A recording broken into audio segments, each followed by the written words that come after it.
Hey there, good morning. I'm your host, Jeff Ski Kinsey, and it is another great day. Today, this is the video podcast. It's part of a newsletter that I call Coffee with Ski. By the way, shout out to my good friends at Big B. Oh, you can't see that it says Big B. Let me spin that around, okay? This is amazing coffee. The cool thing is that they brew really great coffee throughout the day. Now, unlike some brands that go to this cost cutter thing and in the afternoon, once they think nobody's looking, I guess. But here's the other thing. Big B, and it's real simple. You just ask Siri, for Big B coffee near me. And by the way, this is a public service announcement because life is too short for bad coffee, okay? But the other exciting part is they make a Frappuccino. Well, that's a brand name. I can't say that. They make a Frap, an iced coffee drink, the way it's supposed to be made. Okay? It's actually cold. It's actually iced. It's actually got some espresso in it. And it tastes great. I get the vanilla bean. Okay? I just love it. And like I said, it's unlike, this other brand in your business is exactly the same. Here's the thing I love about retail. I had the honor and the privilege to actually do some time in retail. And here's a couple things that they do around this concept of KPIs. By the way, this is a jab, what Gary Vaynerchuk says in his book, Jab, Jab, Jab, Right Hook.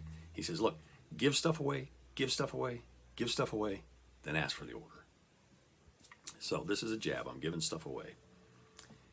About KPIs. One of the two things I like about retail is they do this thing called open to buy. And what does that mean?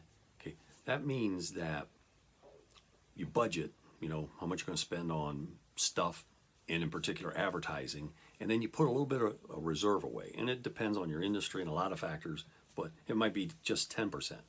It's better if it could be 20%, okay? Maybe more. And when something happens, okay, you say, aha, something's happening. I'm going to throw fuel on that fire. And what you do is you use that money you set aside in the open to buy to make a big splash. A guy, Louis Kornfeld, who ran Radio Shack for a number of years, he said, look, when something happens in retail and he goes, and the door's not big enough, he says you knock the wall down and make it a door, okay? When lightning strikes, you have to take action, okay? Make sense? The second thing that I want to talk about that I love about retail is they know exactly what happened on this day in their business last year. Now you have to adjust a little bit, so that Fridays line up with Fridays and so forth. But they'll look at that calendar, and then you have to look at holidays. There's certain ones like Easter that move around a little bit, okay? So you have to make some adjustments.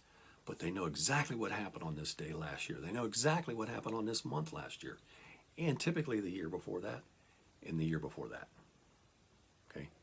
So why do I say all that? Because KPIs are how you're going to measure yourself. Are you getting anything done? Are you making something happen? Okay? So you're going to want 2 or 3. Again, never ever more than 3. Unless, like I said, like an Elon Musk. Okay, I heard one of the, I think he's a member of the PayPal Mafia, as they call them. And by the way, I no longer can endorse PayPal. Don't use it. They finally have gotten out there in left field. Sorry, Elon. But this guy from the PayPal Mafia said Elon Musk is able to compartmentalize.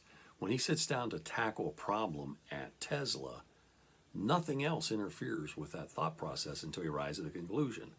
Then he moves his compartmentalized thinking to whatever the next challenge is. Maybe it's SpaceX. Maybe it's X, just plain old X, formerly known as Twitter. And he has this unique ability to compartmentalize and work it through and then switch contexts. Okay, humans are not very good at that. Computers aren't really good at it. They're just so fast they make it look like they're good at it. Hey, I'm going along. The bottom line is, if you need help, there's help out there. I do a lot of mentoring for free. I also do keynote speeches, which I charge for. But again, it's a jab. I'm giving stuff away. So you're going to want to follow me. You're going to want to tune into my newsletter, Coffee with Ski. The mission, the goal for me with that particular product is to get an episode out every day. And I struggle to do it on a weekly basis, but got to have a vision, got to have a mission, got to have a goal, a dream, got to have something to get you up in the morning. And I'd love to get Coffee with Ski out on a daily basis. I'm doing pretty good at getting the Audible podcast done every morning. And that's a shout out to Patrick Henry III, one of my friends and colleagues. Okay, I think, what would Patrick want to know this morning? I wake up every morning and I think that, so it used to be I only did the podcast for myself. And I go back and listen to episodes. I think we're up about 5 hours now on fastchargeenergy.com. But now I'm thinking, okay, no, what would I like to tell Patrick? And I can do it in these little 4, 5, 7 minute segments. And then we talk about it afterwards. So I'm getting instant feedback, which is a whole nother concept. Again, if I can help advance your efforts, you got to reach out. You have not because you asked not. The best way to get on my radar is shoot me a text. Text me the words Coffee with Ski, S-K-I. Coffee with Ski. Send it up to my mobile, 330-992-4754.